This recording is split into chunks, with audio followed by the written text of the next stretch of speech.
लंबे समय तक कीमत चुकानी पड़ेगी। और इसलिए राजनीतिक समझदारी भी इसी में है कि हम ग्रासरूट लेवल पर महिलाओं की जो पॉलिटिकल लीडरशिप खड़ी हुई है उसको आपने अब कंसीडर करना पड़ेगा।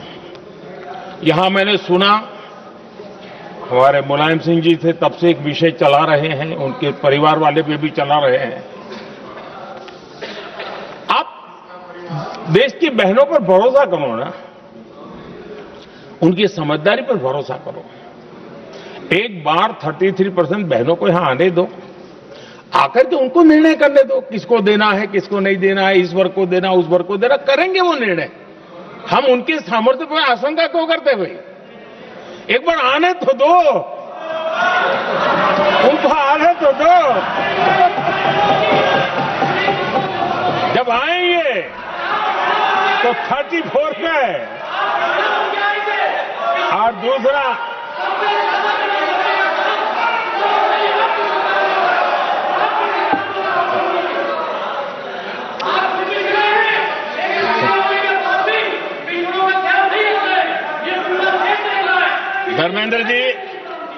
धर्मेंद्र जी मैं आपका बहुत आभारी हूं कि आपने मेरी पहचान करा दी।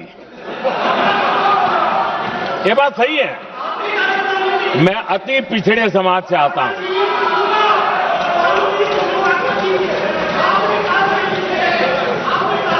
धर्मेंद्र जी मैं आपका बहुत आभारी हूं, और अखिलेश जी मेरे मित्र हैं तो कभी कभी मदद कर देते हैं।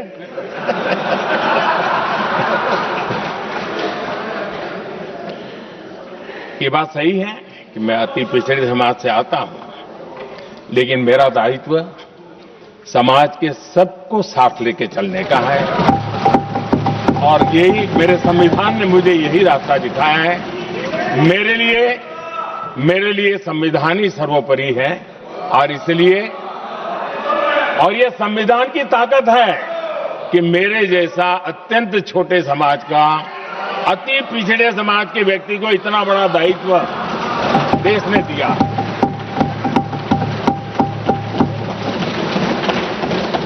और इसलिए मैं तो देशवासियों का ऋणी हूं, और मैं तो संविधान निर्माताओं का ऋणी हूं कि जिसके कारण आज मैं यहां हूं। लेकिन आदरणीय अध्यक्ष जी, पिछड़ी जाति का स्वीकार कर रहे हैं, लेकिन हम पिछड़ी जाति के साथ अन्याय न करें, इतना निवेदन है। आदरणीय अध्यक्ष जी, आज जीवन के हर क्षेत्र में हम देखें कि नारी शक्ति देश के गौरव को बढ़ाने वाले परचम लहराने में कहीं पीछे नहीं है जी। हम गर्व कर सकें इस प्रकार से जीवन के अलग अलग क्षेत्रों में आज हमारी माताएं बहनें बहुत बड़ा योगदान, हमारी बेटियां तो कमाल कर रही है जीवन के हर क्षेत्र में।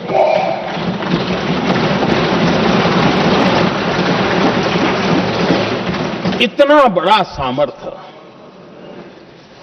उसको हम हिस्सेदारी से रोकने के लिए क्यों इतनी ताकत खपा रहे हैं जी? उनके जुड़ने से सामर्थ्य बढ़ने वाला है, और इसलिए मैं आज अपील करने आया हूं आपके पास कि इसको राजनीति के तराजू से मत तोलिए। ये राष्ट्रहित का निर्णय है।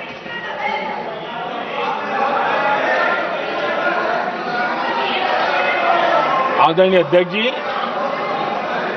आज का हमारे सामने अवसर एक साथ बैठ करके एक दिशा में सोच करके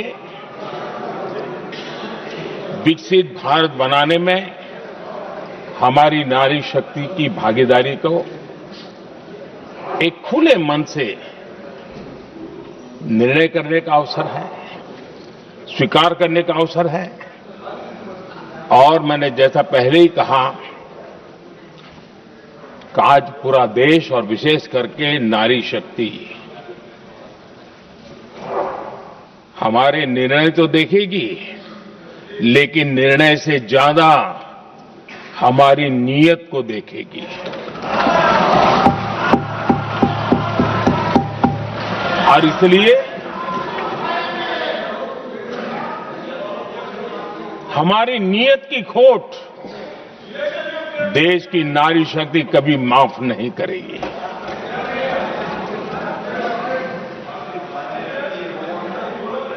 आदरणीय अध्यक्ष जी, 2023 में